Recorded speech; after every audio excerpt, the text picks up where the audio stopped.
तिकडे ठाकरेंच्या रामरक्षा आंदोलन स्थळावरील बॅनर काढल्यानं मोठा गोंधळ झाल्याचं दिसलंय। ठाकरेंच्या कार्यकर्त्यांची पालिका कर्मचाऱ्यांसोबत बाचाबाची झाली आहे। कार्यकर्ते आक्रमक झाले। हटवलेलं बॅनर पुन्हा लावण्याचा प्रयत्न कार्यकर्त्यांकडून करण्यात आला, मात्र ही बॅनर्स पालिकेकडून हटवण्यात आली।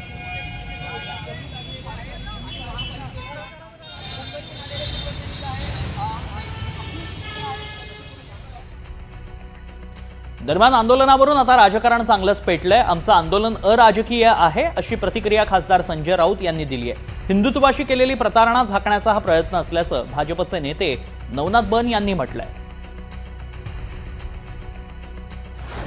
काही जणांशी तुम्ही टेलिफोनिक पण संपर्क साधला, निमंत्रण दिलंय? आमचं कर्तव्य आहे, आम्ही ह्या कार्यक्रमाला अराजकीय कार्यक्रम मानतो।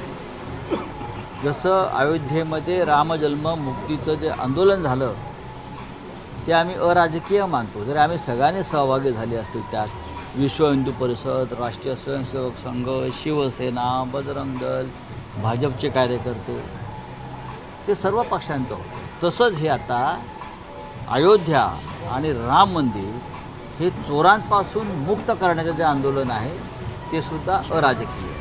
त्याच्यामुळे जे जे राम भक्त आहेत, जे जे हिंदू आहेत, त्या सगळ्यांनी या आंदोलनामध्ये सहभागी व्हावं।